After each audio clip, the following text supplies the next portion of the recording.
chicos, ¿cómo están? Espero que todos se encuentren muy bien. Yo estoy bastante contenta de poder compartir otra clase con ustedes. Nuestra clase del día de hoy es de lengua y literatura. Y sí, como se pueden dar cuenta, nuestro tema del día de hoy es las contradicciones y ambigüedades. Y no solo este tema, sino que vamos a adentrarnos en una profundidad más para explicar mejor nuestro tema. Sigamos. Vamos a explicar primero de qué se tratan las contradicciones y las ambigüedades. Ok, dice que los textos producen, que las personas pueden dividirse en dos grandes grupos, los literarios y los no literarios. Los primeros son los textos que se desarrollan en el ámbito de la ficción y que tienen como finalidad causar que el lector tenga un placer estético.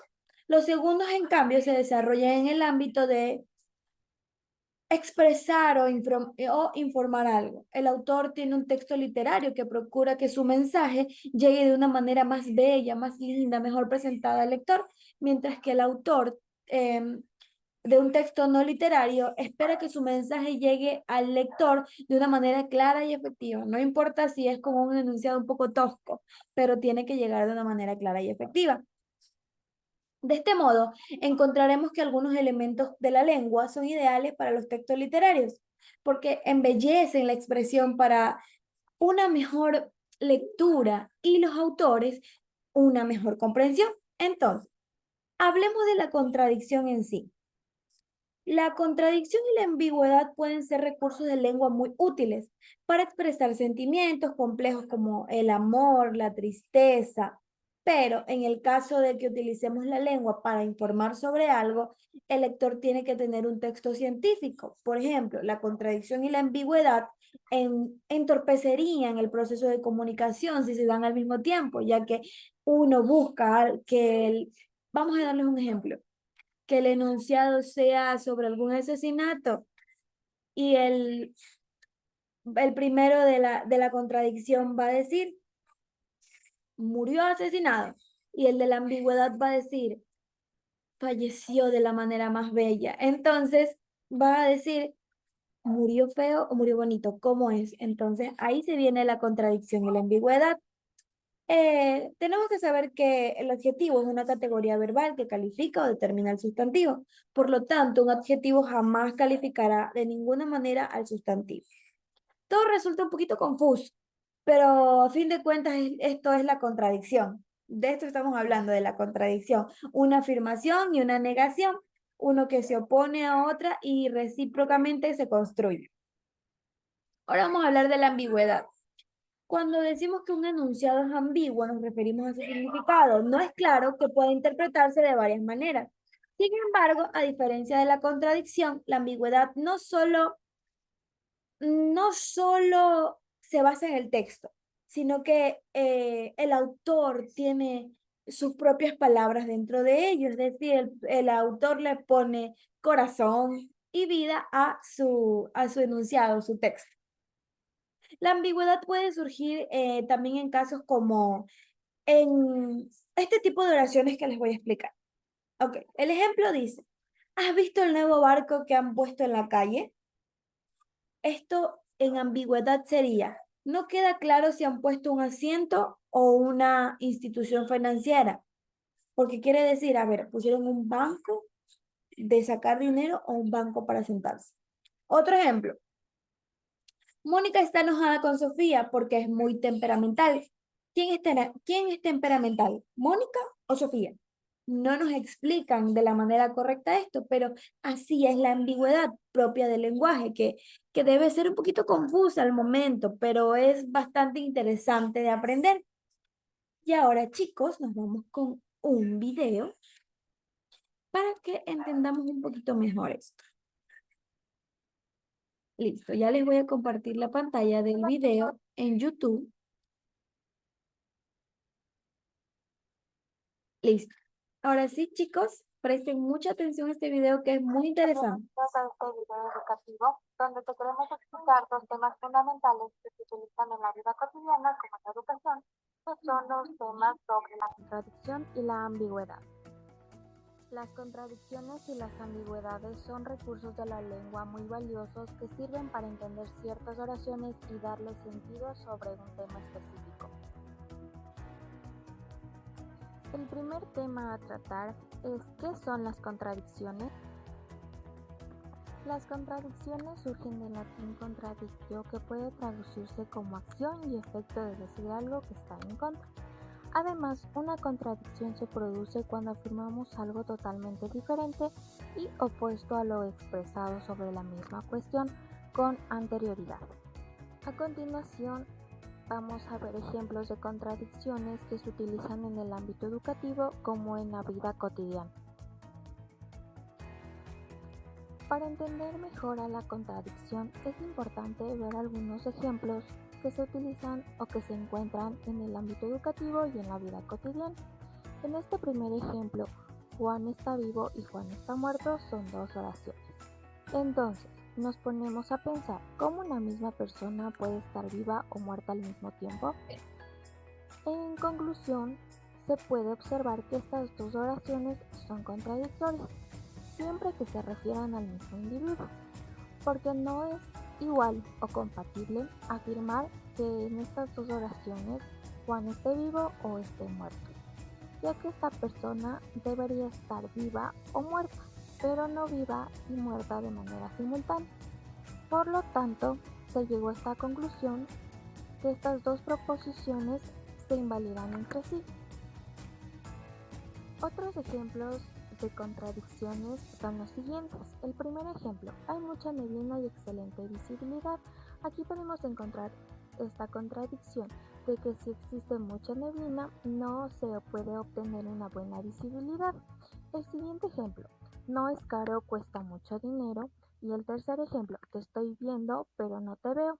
En estos ejemplos también observamos que afirman o niegan lo contrario a lo que ellos quieren mencionar o decir. Entonces, estos son contradicciones.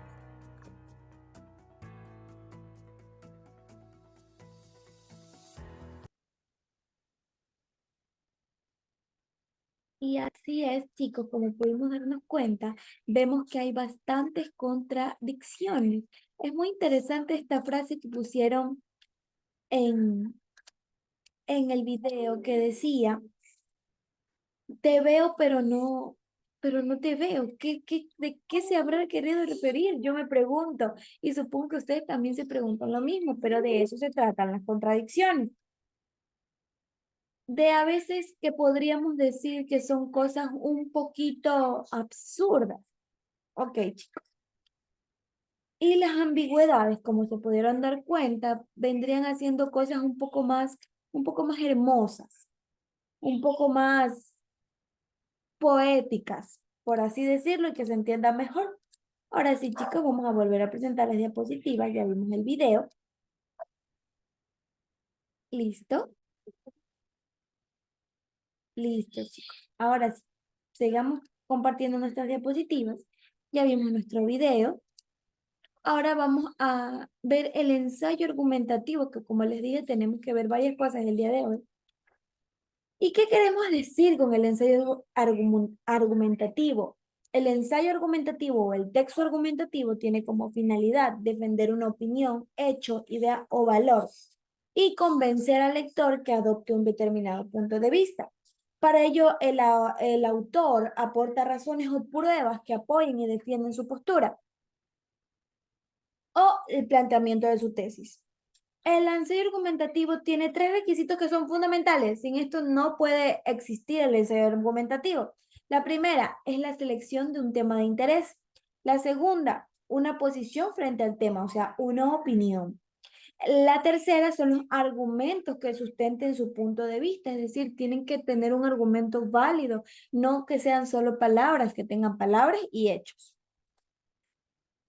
Vamos a ver un poquito más a profundidad. A ver, la selección de un tema de interés, ¿a qué se quiere referir esto? Esto dice que el autor debe buscar temas que produzcan su interés personal o aquellos que se inclinen con novedades o noticias que suceden en el país o en el mundo.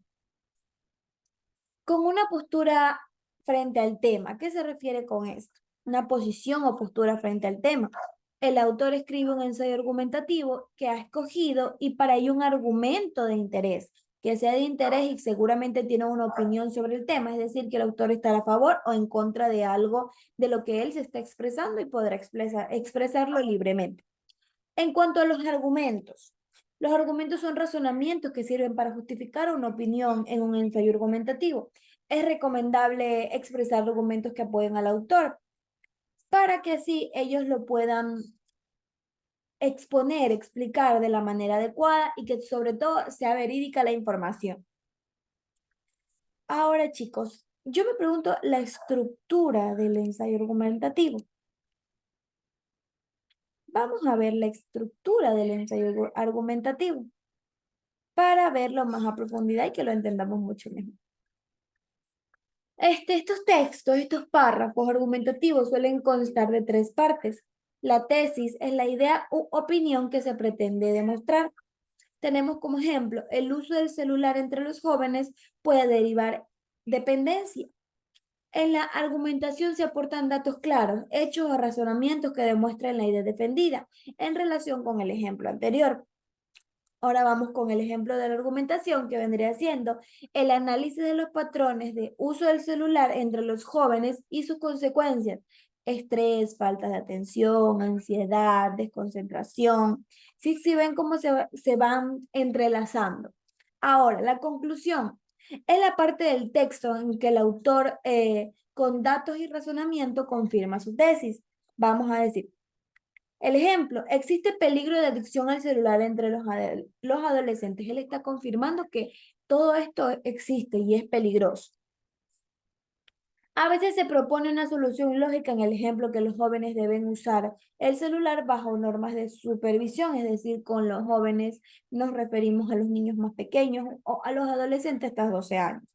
Hay muchos tipos de argumentos. Al defender una tesis podemos utilizar distintos tipos de argumentos, que es el argumento de autoridad, el argumento de analogía, el argumento histórico y científico y la sabiduría popular. Exacto, chicos, aquí entra hasta la sabiduría popular, es decir, la voz del pueblo. Ahora vamos con los tipos de argumento, que ya fue lo que les he estado explicando, pero vamos a explicarlos un poquito más a profundidad. En el argumento de autoridad, en este se citan aportaciones y teoremas de personas que ya han reconocido este tema y pueden abarcarlo mejor. En el argumento de analogía se comparan dos hechos o situaciones mediante un ejemplo que está a favor de la tesis. En los argumentos históricos o científicos se consiste en la utilización de datos y objetivos aportados a la ciencia. En la sabiduría popular, proverbios y refranes que de algún modo expresan una verdad aceptada comúnmente por las personas. Es decir, esto no significa que esté científicamente comprobado, simplemente es que las personas dicen que lo es y lo es. Ahora vamos con, ¿se acuerdan del ejemplo que les estaba dando? Del internet. Sí. Quiero hablarles un poquito más de esto. El internet ha cambiado la perspectiva ética de la gente. Y sí, el internet ha cambiado muchísimo la perspectiva ética de la gente. El internet ha evolucionado mucho, demasiado. El, el nivel de dependencia que tienen las personas, no solo los adolescentes, los niños, también las personas adultas, ya tienen una dependencia muy grande al internet. Esto genera que las personas hayan cambiado sus conductas, esto sí, sobre todo en los niños más pequeños, en los adolescentes.